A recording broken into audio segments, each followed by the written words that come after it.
제3부 49. 나는 K의 머리를 양손으로 끌어안듯 살짝 들어 올렸네.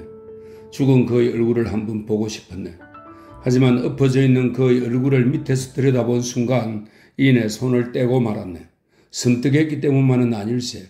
그의 머리가 굉장히 무겁게 느껴졌던 것이네. 나는 방금 만졌던 그의 차가운 귀와 평소와 다름없이 짧게 깎은 짙은 머리를 잠시 내려다 보았네. 슬프다는 생각은 들지 않았네. 단지 두려웠을 뿐이네. 그것은 눈앞의 광경이 감각을 자극해서 생겨난 단순한 두려움이 아니었네. 나는 그의 갑작스러운 죽음이 암시하는 내 운명을 두려워하고 있었던 것이네. 나는 아무런 대책도 없이 다시 내 방으로 돌아왔네. 그리고 다다미 8장짜리 방안을 빙빙 돌기 시작했지. 무의미할지라도 잠시 그렇게 몸을 움직이고 싶었네. 나는 어떻게든 해야 한다고 생각했지. 동시에 이제는 어떻게 해볼 방도가 없다는 생각도 들었네. 나는 우리에 갇힌 곰처럼 방안을 빙빙 도는 것 말고는 아무것도 할 수가 없었네. 나는 안채로 가서 사모님을 깨울 생각도 해보았지. 하지만 여자에게 이런 끔찍한 광경을 보일 수 없다는 생각이 나를 가로막았네. 또한 아가씨를 놀라게 할 수는 없다는 생각도 내 발목을 붙잡았네. 나는 다시 방 안을 빙빙 돌기 시작했네. 나는 그 사이에 내 방의 램프를 켰네. 그리고 수시로 시계를 쳐다보았지. 그때만큼 시간이 더디게 느껴진 적도 없었네. 내가 일어난 시간은 정확히 알 수 없지만 거의 동틀 무렵이었다는 것만은 분명하네. 방 안을 빙빙 돌면서 날이 밝기만을 애타게 기다리다 보니 어두운 밤이 영원히 지속되는 게 아닌가 하는 생각에 마음이 불안해지기도 했네. 우리는 보통 7시 전에 일어나곤 했지. 수업이 대개 8시부터 시작되기 때문에 그 시각에 일어나야 지각하지 않는다네. 그래서 한여는 6시쯤에는 일어나야 했지. 하지만 그날 내가 한여를 깨우러 간 것은 6시가 되기 전이었네. 그러자 내 발소리에 잠이 깬 사모님이 오늘은 일요일이라고 일러주었네. 나는 사모님에게 일어나셨으면 잠시 내 방으로 와달라고 부탁했네. 사모님은 잠옷 위에 평상복을 걸치고 나를 따라왔네. 나는 방에 들어가자마자 열려있던 장지문부터 닫았네. 그리고 사모님에게 낮은 목소리로 큰일 났다고 했지. 사모님은 무슨 일이냐고 물었네. 내가 턱으로 옆방을 가리키며 놀라지 마십시오 하고 말하자 사모님의 얼굴이 창백해졌네. 나는 곧바로 사모님, K가 자살했습니다 하고 말했네. 사모님은 그 자리에서 굳어버린 듯 말없이 내 얼굴만 쳐다보았네. 나는 대뜸 사모님 앞에 무릎을 꿇고 머리를 숙였지. 그러고는 죄송합니다. 제 잘못입니다. 사모님과 따님에게 큰 죄를 저질렀습니다 하고 사죄했네. 나는 사모님과 얼굴을 마주하기 전까지만 해도 그렇게 말할 생각은 전혀 없었네. 하지만 사모님의 얼굴을 보니 나도 모르게 그런 말이 튀어나오고 말았네. K에게 용서를 빌지 못했기에 그렇게 사모님과 아가씨에게라도 사죄하지 않으면 견딜 수 없었던 거라고 생각해 주게. 말하자면 내 양심이 평소의 나를 제치고 얼떨결에 참여하게 만든 걸세. 사모님이 내 말을 그다지 심각하게 받아들이지 않은 것이 나로서는 다행스러운 일이었지. 사모님은 창백한 얼굴로 예기치 못한 일이니 어쩔 수 없잖아요 하고 나를 위로해 주었네. 하지만 그 얼굴은 놀라움과 두려움으로 굳게 경직되어 있었네. 50. 사모님에게는 죄스러운 일이지만 나는 다시 일어나 조금 전에 닫았던 장지문을 열었네. 어느새 램프에 기름이 떨어졌는지 그의 방은 컴컴했네. 나는 내 방의 램프를 들고 방문 앞에 서서 사모님을 돌아보았네. 사모님은 몸을 숨기듯 내 뒤에 바짝 서서 방 안을 들여다보았네. 하지만 들어가려고 하지는 않더군. 사모님은 그 방을 그대로 놓아두고 덧문을 열어달라고 했네. 그 뒤로 사모님은 역시 군인의 미망인답게 일을 능숙하게 처리해 나갔네. 나는 의사를 부르러 갔네. 또한 경찰서에도 갔네. 전부 사모님의 지시에 따른 일이었지. 사모님은 그런 절차를 마칠 때까지 아무도 K의 방에 들이지 않았네. K는 작은 칼로 경동맥을 끊어 적사한 것이네. 그 밖의 다른 상처는 전혀 없었네. 내가 비몽사몽간의 희미한 불빛 속에서 보았던 장지문에 묻은 피는 그의 목덜미에서 흩뿌려진 것이었네. 나는 한낮의 밝은 빛으로 다시 그 핏자국을 보았네. 인간의 몸이 그렇게 거세게 피를 뿜어낸다는 것에 놀라지 않을 수 없었네. 사모님과 나는 가능한 모든 수단과 방법을 동원해 K의 방을 청소했네. 그의 피는 다행히 대부분 이불에 흡수되면서 다다미에는 별로 묻지 않아 뒤 처리에는 어려움이 없었지. 우리는 그의 시신을 내 방으로 옮기고 평소 잠자는 모습대로 눕혀놓았네. 그런 다음 나는 그의 친가에 전보를 치러 나갔네. 내가 돌아왔을 때는 K의 머리맡에 향이 피워져 있었네. 향내가 진동하는 방에 들어서니 피어오르는 연기 속에 두 모녀가 나란히 앉아 있었네. 내가 아가씨의 얼굴을 본 것은 어젯밤 이후로 그때가 처음이었네. 아가씨는 울고 있었네. 사모님도 눈시울을 붉히고 있었지. 그 사건을 접한 뒤로 줄곧 울음을 잇고 있던 나는 그때야 비로소 슬픔을 느낄 수 있었네. 나는 그 슬픔으로 얼마나 마음이 편안해졌는지 모르네. 고통과 공포에 억눌려 있던 내 가슴을 촉촉이 적셔준 것은 바로 그때의 슬픔이었네. 나는 말없이 두 사람 곁에 앉아 있었네. 사모님이 내게 분향하라고 하더군. 나는 향을 피우고 다시 묵묵히 앉아 있었지. 아가씨는 내게 아무 말도 건네지 않았네. 이따금 사모님과 한두 마디씩 주고받기는 했지만 대부분 일 처리에 관한 얘기뿐이었네. 아가씨는 아직 K의 생전에 대해 얘기할 만한 정신적 여유가 없었지. 나는 그녀에게 어젯밤의 끔찍한 광경을 보여주지 않은 게 그나마 다행이라고 생각했네. 젊고 아름다운 그녀에게 그런 무서운 광경을 보이면 그 아름다움이 사라져버릴지 모른다고 생각했던 것이네.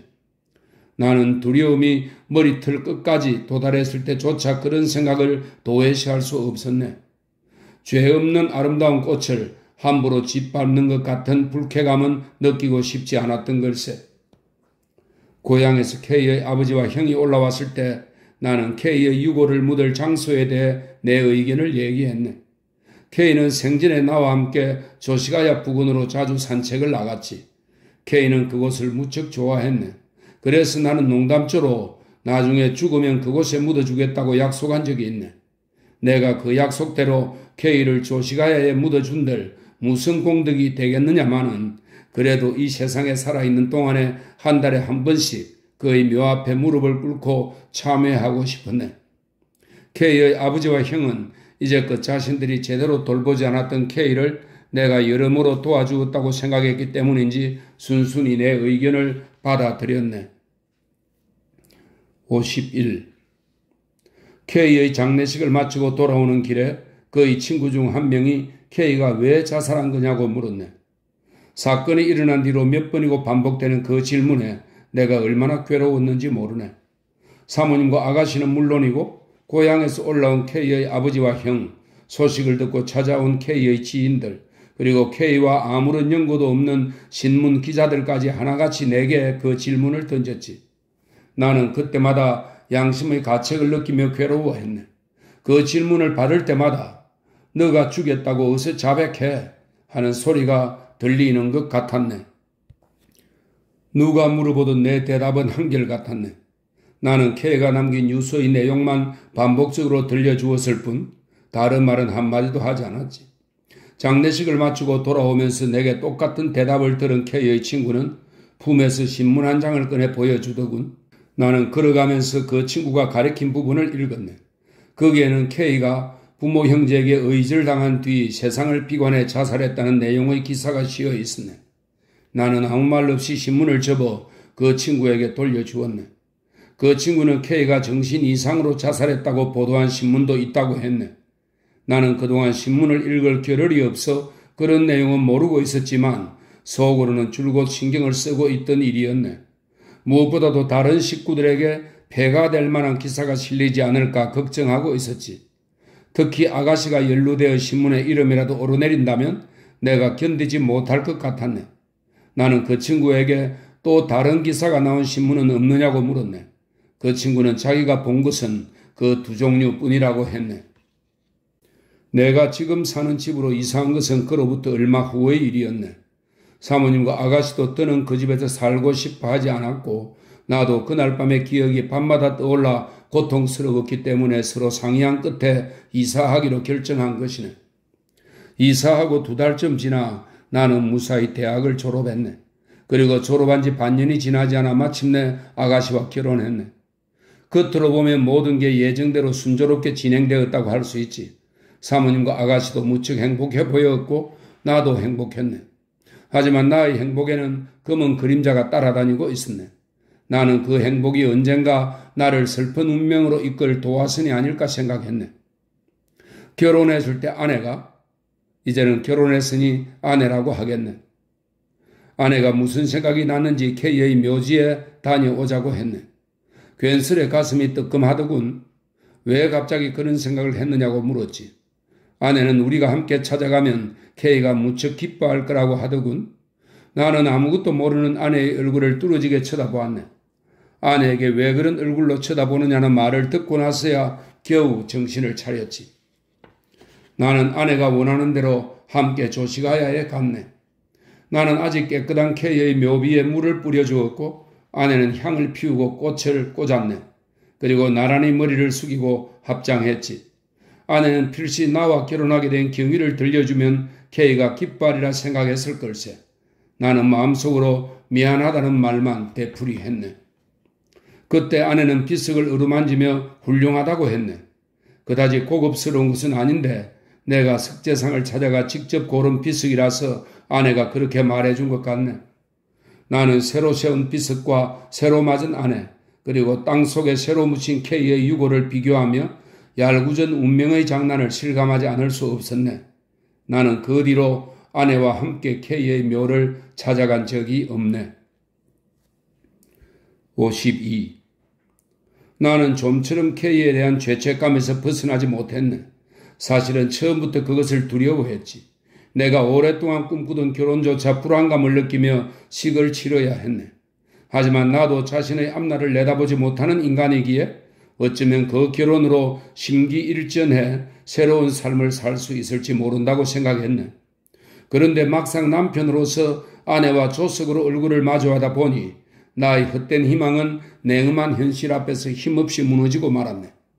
아내와 얼굴을 마주하고 있으면 갑자기 K의 얼굴이 떠오르곤 했네. 말하자면 아내가 중간에서 K와 나를 단단하게 이어주고 있는 셈이었지.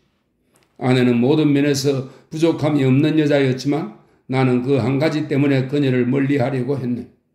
아내도 금방 그런 낌새를 알아챘지. 하지만 그 이유가 무엇인지는 모르고 있네. 그래서 이따금 내게 왜 그러냐, 무엇이 마음에 들지 않느냐고 캐 묻기도 했지. 아내는 내가 그런 태도를 보이면 대개는 웃어 넘겼지만 때로는 상당히 예민한 모습을 보이며 저를 싫어하고 있군요 라거나 제게 무언가 숨기는 게 분명해요 라고 말했네. 나는 그런 말을 들을 때마다 마음이 괴로웠네. 나는 아내에게 모든 사실을 밝히려고 한 적도 여러 번 있었네. 하지만 막상 그러려고 하면 갑자기 외부의 어떤 힘이 나를 가로막곤 했네. 자네는 나를 이해할 테니 굳이 설명할 필요는 없겠지만 일단 꺼낸 얘기니 마저 하겠네. 그때 나는 아내를 상대로 나 자신을 치장할 생각은 전혀 없었네. 만약 내가 죽은 K를 대하는 마음으로 아내에게 진실을 밝혔다면 아내는 내 고백에 감사의 눈물을 흘리며 나를 용서해 주었을 걸세. 그런데도 그렇게 하지 않은 것은 나 개인의 이해타산 때문이 아니네. 나는 단지 아내의 기억 속에 어두운 그림자가 드리워질까 두려워 밝히지 않았던 것뿐이네. 순백한 그녀의 마음에 잉크를 뿌린다는 게 나로서는 상당히 고통스러운 일이었다고 이해해 주게. 1년이 지나도 K의 일을 잊지 못한 나는 늘 불안한 마음이었네. 나는 그 불안을 떨치기 위해 책에 몰두하기로 했네. 나는 맹렬한 기세로 공부하기 시작했지. 그리고 그 결과가 세상에 널리 알려지는 날이 오기를 기다렸네. 하지만 일부러 목적을 만들고 그 목적이 이루어질 날을 기다리는 것은 부자연스러운 일이었기에 항상 마음이 불편했지. 그래서인지 도무지 책 속에 빠져들지 못했네. 나는 다시 세상사를 팔짱만 끼고 바라보기 시작했네. 아내는 그런 나에 대해 먹고 사는 것이 곤란하지 않으니 마음이 느슨해진 거라고 생각하는 것 같았네. 처갓집의 재산도 두 모녀가 그럭저럭 먹고 살 만큼은 되고 나 역시 직업을 구하지 않아도 별 지장이 없는 처지였으니 그렇게 생각하는 것도 당연한 일이지. 사실 나도 약간 안이하게 생각하기는 했네. 하지만 내가 직업을 갖지 않는 주된 원인은 따로 있네. 숙부에게 속았을 당시 내 마음은 타인에 대한 불신으로 가득했네. 그러면서도 나 자신만은 정직하다는 생각을 갖고 있었지. 세상이야 어찌되었든 나만은 훌륭한 인간이라는 믿음이 마음속 어딘가에 있었던 걸세. 그 믿음이 K의 일로 맥없이 무너져버리면서 나 역시 숙부와 똑같은 불의의 인간임을 깨닫고 나니 갑자기 정신을 차릴 수가 없었네. 타인을 불신했던 나는 이제 자신까지 불신하게 되어 아무것도 할 수 없게 되었네. 53. 책 속에 빠져들지 못한 나는 술로 영혼을 적시며 자신을 잊으려고 한 적도 있네. 나는 술을 즐기는 편은 아니었네. 하지만 마시려고 하면 마실 수 있는 체질이라 술을 통해 마음의 위안을 얻으려고 했지. 그런 일시적인 방편은 얼마 지나지 않아 나를 더욱 염세적으로 만들었네. 만취한 상태에서도 자신의 처지를 돌아보면 일부러 술까지 마시면서 스스로를 속이려는 어리석은 인간이라는 생각이 들었네. 그럴 때면 몸소리가 나면서 눈도 마음도 술에서 깨어났지. 때로는 아무리 마셔도 정신은 멀쩡하고 마음만 한없이 우울해지는 경우도 있네. 설령 술로 마음을 달랬다 하더라도 그 뒤에는 어김없이 침울한 기분이 뒤따랐지. 나는 자신이 가장 사랑하는 아내와 장모님에게 걸핏하면 그런 모습을 보여주었네. 그런데 그들은 언제나 자신들의 입장에서 나를 해석하려고 들었네. 장모님은 간혹 아내에게 듣기 거북한 말을 하는 것 같았네. 아내는 그런 말은 내게 숨기고 있었네. 하지만 아내도 나름대로 더는 못 견디겠다 싶으면 나를 책망하기도 했지. 그렇다고 결코 심하게 얘기한 것은 아니네. 내가 아내에게 무슨 말을 듣고 화를 낸 적은 거의 없었으니까. 아내는 종종 내게 무엇가 마음에 들지 않는지 기탄 없이 얘기해 달라고 했네. 그리고 장래를 생각해 술을 끊으라고 충고했네. 어떤 때는 울면서 당신 요즘 변했어요 라고 말하기도 했지. 그 정도라면 그래도 괜찮겠는데? K씨가 살아있었으면 당신도 이렇게 되지는 않았을 거예요 라는 말까지 하더군. 나는 그럴지도 모른다고 대답한 적이 있는데 내가 대답한 것과 아내가 받아들인 의미는 전혀 달랐지. 나는 내심 안타깝게 생각했네. 그래도 아내에게 그것을 설명하고 싶은 마음은 없었네. 나는 이따금 아내에게 미안하다고 말했네. 대부분 술에 잔뜩 취해 집에 늦게 들어간 다음날 아침에 그렇게 말했지. 그러면 아내는 웃기만 할 뿐 아무런 대꾸도 하지 않았네. 간혹 눈물을 주르르 흘리기도 했네. 나는 아내가 어떤 반응을 보이든 마음이 편치 않았네. 그러니까 내가 아내에게 사과하는 것은 곧 나 자신에게 사과하는 것이나 마찬가지였지. 나는 결국 술을 끊었네.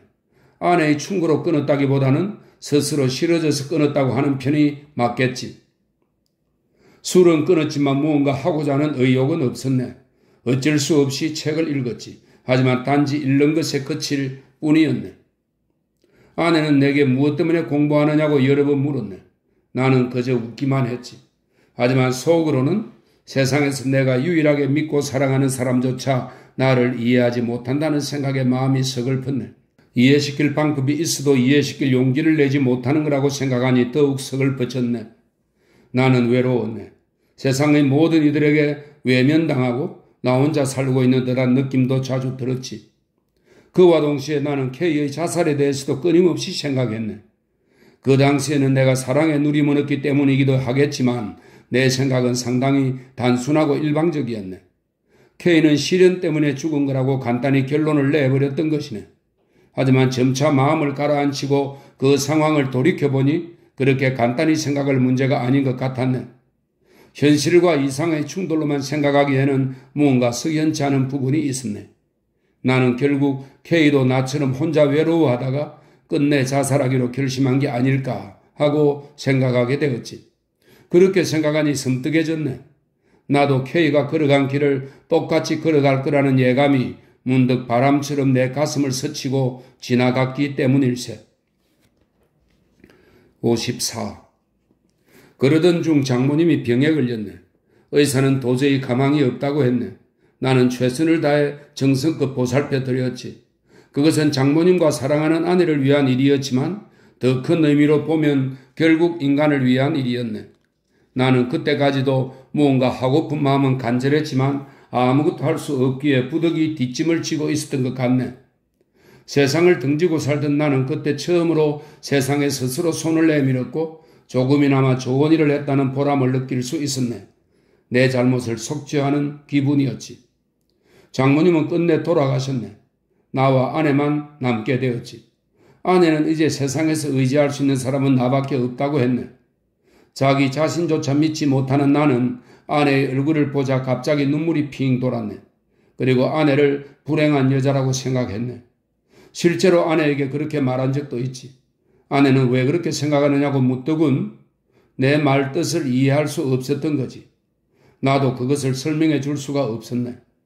아내는 눈물을 걸성이었지. 내가 평소에 비뚤어진 마음으로 자기를 바라보기 때문에 그렇게 말하는 거라며 나를 원망했네. 장모님이 돌아가신 뒤로 나는 가능한 한 아내에게 자상하게 대해주려고 했네. 단지 아내를 사랑하기 때문만은 아니었네.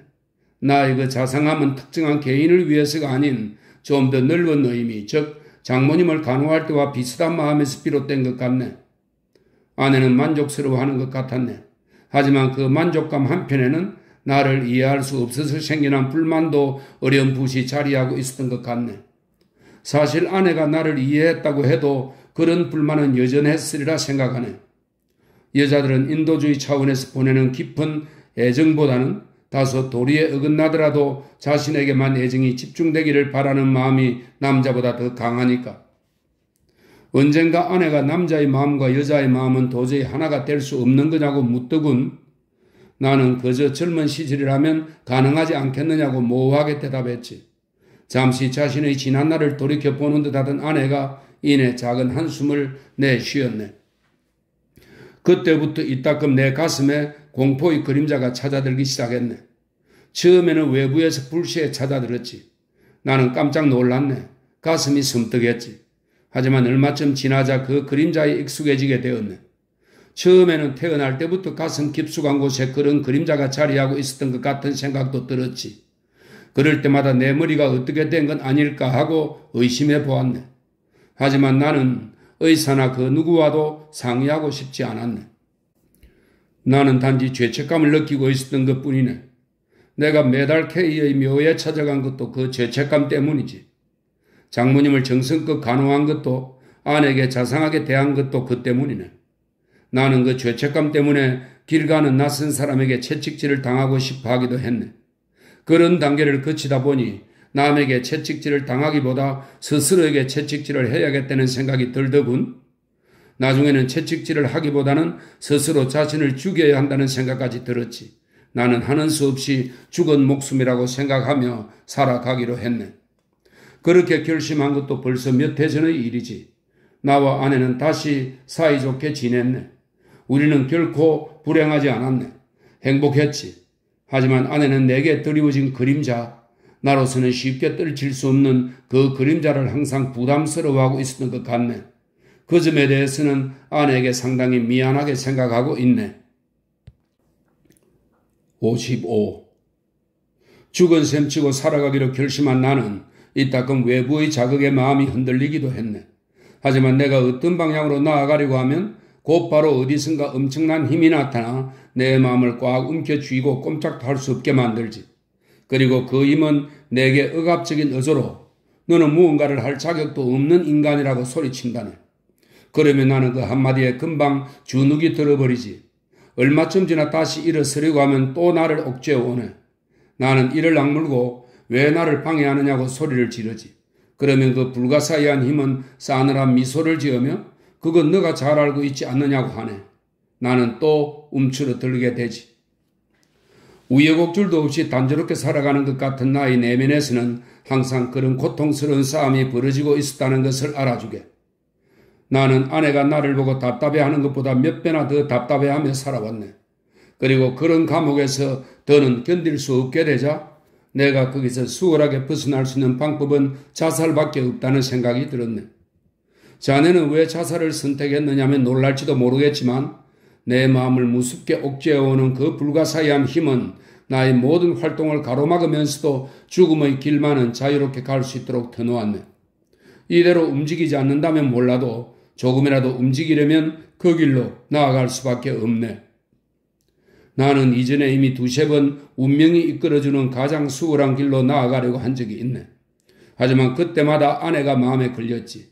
물론 아내까지 데리고 갈 용기는 없네. 아내에게 사실대로 밝히지도 못하면서 어떻게 내 운명의 희생물로 삼아 그 생명을 빼앗을 수 있겠나.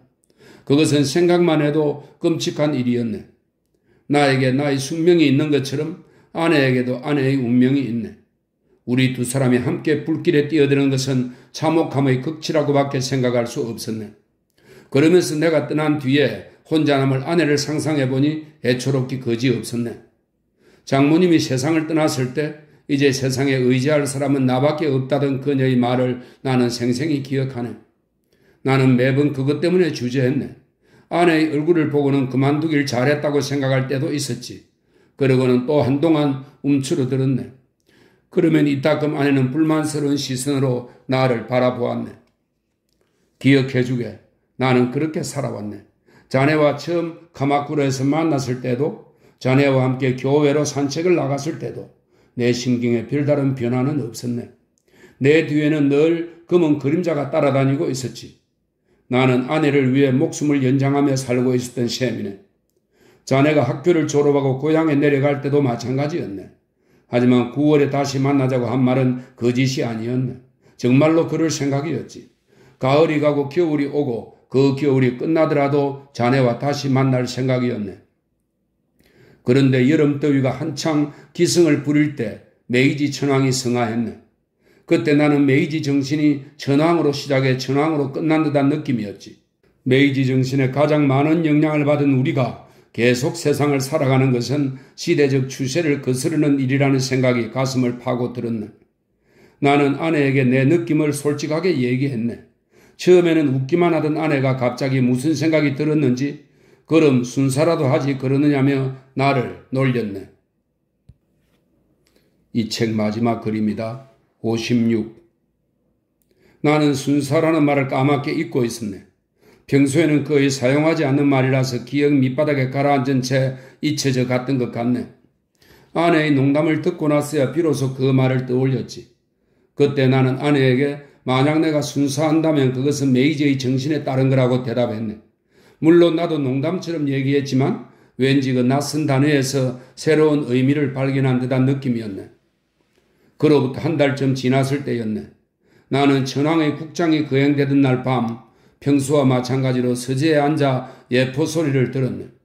내게는 메이지 시대가 영원히 사라졌다는 통보처럼 들렸네.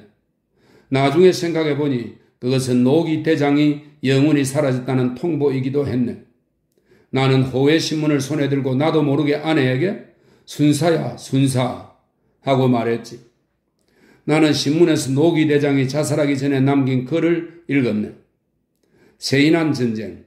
이 세인한 전쟁은 1877년 일본 서남부의 가고시마에서 일어난 반정부 내란입니다. 세인한 전쟁 때 적에게 깃발을 빼앗긴 책임을 통감하고 죽어야지 했는데 그만 그때까지 살게 되었다더군. 나는 그 글귀를 보고 무심코 그가 죽을 생각을 하면서 살아온 세월을 손가락으로 헤아려 보았네. 그 전쟁은 1877년에 일어났으니까 이미 35년이라는 세월이 흘렀네. 노기 대장은 35년 동안이나 죽음을 생각하면서 기회를 기다리고 있었던 것 같네. 나는 그렇게 살아온 35년과 칼로 배를 찌르는 한순간 중 어느 쪽이 더 고통스러운지 생각을 해보았네. 그로부터 2, 3일 후 나는 드디어 자살을 결심했네. 내가 노기 대장이 자살한 연유를 잘 모르는 것처럼 자네 역시 내 자살을 충분히 납득하기 어려울 걸세. 하지만 그것은 서로 다른 시대를 살아온 데서 비롯된 차이이니 어쩔 수 없는 일이네. 각자가 타고난 성격의 차이라고 하는 편이 더 정확할지도 모르지. 나는 지금까지 이 글을 쓰면서 자네에게 나라는 기이한 존재를 이해시키려고 나름대로 최선을 다했다고 생각하네. 나는 아내를 남겨두고 떠나네. 내가 떠나도 의식주를 걱정할 필요는 없으니 그나마 다행스러운 일이지. 나는 아내에게 참혹한 광경을 보여주고 싶지 않네. 그래서 피를 보이지 않고 죽을 생각이네. 아내 모르게 조용히 세상에서 사라지려고 하네. 아내가 내 죽음에 대해 단순한 급사로 생각했으면 좋겠네. 정신이 이상해져서 자살한 거라고 생각해도 괜찮겠지. 내가 자살을 결심한 지도 벌써 열흘이 넘었어. 그 시간은 대부분 자네에게 남길 이 자서전 같은 긴 글을 쓰는데 보냈네. 처음에는 자네와 직접 만나서 얘기할 생각이었지. 하지만 글을 쓰다 보니 직접 얘기하는 것보다 더 나를 명확히 드러낼 수 있었던 것 같아 오히려 다행이라고 생각하네. 나는 글쓰기를 좋아해 이 글을 쓴 것은 아니네. 내가 지닌 과거는 인간의 경험 중 일부분으로서 나 이외에는 어느 누구도 말할 수 없는 것이지. 그것을 거짓없이 써서 남겨두려는 내 노력은 자네나 다른 사람들이 인간에 대해 파악하는 데 많은 도움이 되리라 생각하네. 요전에 19세기 사무라이 화가 와다나베 가자니 한단이라는 그림을 그리기 위해 죽을 날을 일주일 미루었다는 얘기를 들은 적이 있네. 남들에게는 부질없는 일로 보일 수 있겠지만 본인의 마음속에는 그만큼 절실한 요구가 있으니 그릴 수밖에 없었겠지. 내가 이렇게 글을 남기는 것도 단지 자네와의 약속을 지키기 위해서만은 아니네. 그보다는 내 마음의 요구에 따른 결과물에 더 가깝다고 할 수 있지. 이제 내 마음의 요구는 충족되었네. 더는 아무것도 할 게 없네. 자네가 이 편지를 받아볼 때쯤이면 나는 아마 이 세상에 없을 걸세. 이미 죽었겠지. 아내는 열흘 전부터 이치가야에 있는 숙모님 댁에 가 있네. 숙모님이 병이 났는데 돌봐줄 사람이 없다기에 내가 그리로 보냈네. 이 장문의 편지는 대부분 아내가 집을 비운 사이에 쓴 걸세. 가끔씩 아내가 집에 돌아오면 나는 얼른 편지를 감추었네. 나는 남들이 참고할 수 있도록 내 과거의 좋고 나쁜 모든 경험들을 세상에 알리려고 하네. 하지만 아내만큼은 예외라는 것을 알아주게. 아내에게는 아무것도 알리고 싶지 않네. 내 과거에 대한 아내의 기억은 가능한 한 순백의 상태로 남겨주고 싶은 게 내 유일한 희망이라네. 그러니 내가 죽은 뒤에도 아내가 살아있는 동안은 자네에게만 밝힌 비밀이라고 생각하고 모든 것을 가슴 속에 묻어두기 바라네. 나스메 소세키의 마음은 여기까지입니다. 책 급표지에 이 작품에 대한 짧은 설명이 있는데 잠깐 읽겠습니다.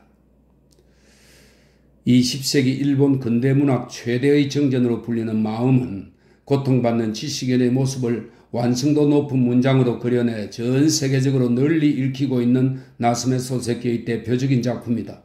도무지 남과 어울리지 않으면서도 유독 선생님에게만 일방적으로 다가가는 나와 자신을 믿으면 반드시 후회하게 될 거라고 태연스럽게 말하는 선생님의 관계를 통해 존재에 대한 죄의식으로 고통받는 인간의 모습을 심도 있게 그려내고 있다.